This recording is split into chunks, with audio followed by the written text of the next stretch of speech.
Aujourd'hui, on parle de flanelle de coton. Puis là, j'ai une question pour vous, un grand débat. On dit-tu une flanelle de coton ou on dit de la flanellette? Moi, je ne veux pas vous dire n'importe quoi, fait que je vais consulter la vitrine linguistique du Québec parce que c'est pas si simple. Donc, le vrai terme, c'est flanelle de coton, F-L-A-N-E-L-L-E. Donc, la flanellette est très couramment employée en français pour désigner ce type de tissu au Québec. Un dossier important de régler. Maintenant qu'on sait que ça s'appelle la flanelle de coton, c'est quoi exactement? En fait, la flanelle de coton, c'est une toile de coton qui a été grattée au moment d'être fabriquée pour en faire un tissu super doux. En fait, vous connaissez la flanelle de coton souvent dans les pyjamas d'hiver. C'est son utilisation qu'on voit le plus souvent. Mais vous pouvez faire d'autres types de projets avec ça, comme une tête d'oreiller peut-être, pour une petite tête d'oreiller pour l'hiver, mais aussi on le voit dans les produits d'hygiène féminine réutilisables, comme les protège-dessous réutilisables, les serviettes hygiéniques aussi, dépendamment de votre patron, de la composition que vous avez choisie, mais vous pourriez l'utiliser là.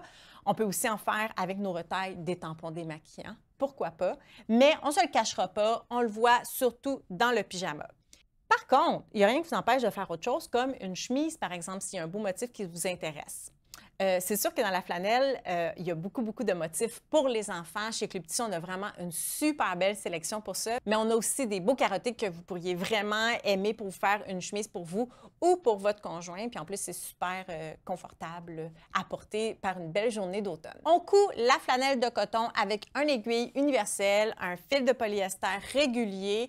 C'est facile à coudre, c'est du coton, donc c'est vraiment un beau type de tissu pour commencer à coudre. Puis même que j'ajouterais qu'un beau pyjama en flanelle, c'est un beau projet pour commencer en couture parce que c'est facile à coudre, comme je viens de dire, mais aussi ça nous permet de faire un projet que même s'il n'est pas parfait parce qu'on le porte à la maison, mais c'est pas grave, on va être super fiers, puis on va bien vivre avec le fait qu'il ne soit pas parfait ou qu'on ait des petites erreurs. Fait que pour commencer à coudre, c'est vraiment un beau tissu avec des projets faciles à faire comme tête d'oreiller, produits hygiéniques lavables. Visitez notre site Internet ou allez visiter votre Club Tissu le plus près pour voir la belle sélection de flanelles de coton qu'on a. Et moi, j'aimerais que vous me disiez en commentaire, vous me partagiez votre patron de pyjama préféré à faire avec une flanelle pour nous inspirer puis inspirer les autres personnes de la communauté. Bonne couture!